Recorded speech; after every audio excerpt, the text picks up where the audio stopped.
आज हमारे यहाँ जो मीरा भाईंदर में कार्यक्रम आयोजित किया, उसमें जो समान नागरिक कायदा उसके बारे में हमारे जो सर आए थे, उन्होंने सबको मार्गदर्शन किया।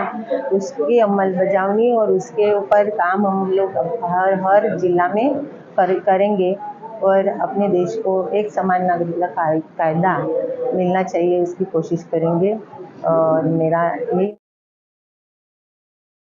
नरेंद्र मोदी विचार मंच मीरा भाईंदर के लिए एडवोकेट तरुण शर्मा को जिलाध्यक्ष, विजय पारिक को जिला प्रभारी तथा महामंत्री के रूप में गौरांग कंसारा की नियुक्ति की गई है। यह नियुक्ति भाईंदर विवेकानंद हॉल में आयोजित जिला कार्यक्रम के दौरान की गई।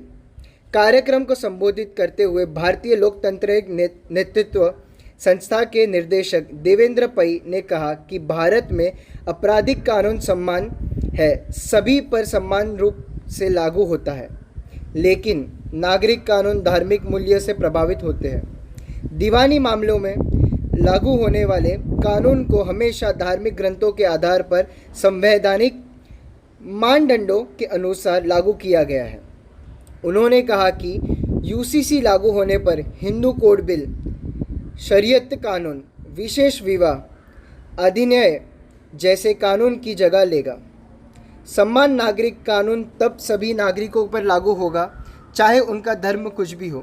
वहीं दूसरी ओर विरोधियों का कहना यह है कि यह धार्मिक स्वतंत्रता का उल्लंघन करेगा, एकता के खिलाफ है। लोग यूसीसी कानून लागू किए जाने पर लेकर उत्साहित है, लेकिन इसमें कई तकनीकी समस्याएं हैं जिन पर अभ्यास की जरूरत है। इस अवसर पर नरेंद्र मोदी विचार मंच के महिला शाखा जिलाध्यक्ष के रूप में फाल्गुनी जोशी सहित कई नियुक्ति पत्र प्रदान किए। कार्यक्रम में मंच के राष्ट्रीय संगठन महामंत्री सुनील गोडेकर, महामंत्री राष्ट्रीय सचिव व्यास कुमार राजेश जैन, महिला शाखा की राष्ट्रीय महामंत्री सुनीता ताई, प्रतिभा पाध्य, डॉक्टर सुशील अग्रवाल, पूर्व उप महापौर हसमुख गहलोत सहित अनेक गणमान्यवर उपस्थित रहे। नरेंद्र मोदी विचार मंच मीरा भाईंदर शहर जिला में हमारा नियुक्ति प्रदान कार्यक्रम था, क्योंकि हमारी जो अखिल भारतीय बैठक हुई उसके पश्चात देश भर में नए पदाधिकारियों की घोषणा हुई, प्रदेशों में हुई, अब ये जिला स्तर पर हो रही है और हमने 548 पूर्णकालिक कार्यकर्ता उतारे हैं, जो मिशन 2024 के लिए हम नरेंद्र भाई के लिए काम कर रहे हैं।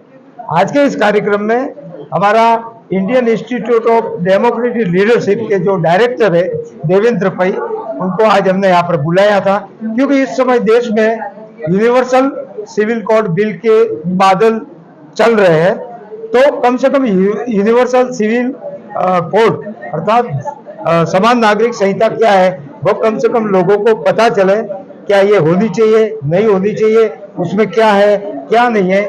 इन सारी बातों से हमारे यहाँ पर आज पधारे हुए अतिथि वक्ता देवेंद्र जी पै ने ये सारी बातें यहाँ पर कार्यक्रम के दौरान बताई और लोग यहाँ से लॉ कमीशन को अपने सुझाव भेजेंगे। उसी प्रकार से इसी जैसल पार्क चौपाटी में हमारे मंच के ग्रुप सदस्य है नरेंद्र जी गुप्ता, उन्होंने घर घर जाकर यूनिवर्सल सिविल कोड के बारे में लोगों को जानकारियां दी है। ये मेरी खुशनसीबी में बोलूँगा कि मुझे आज इस पद से नवाजा गया।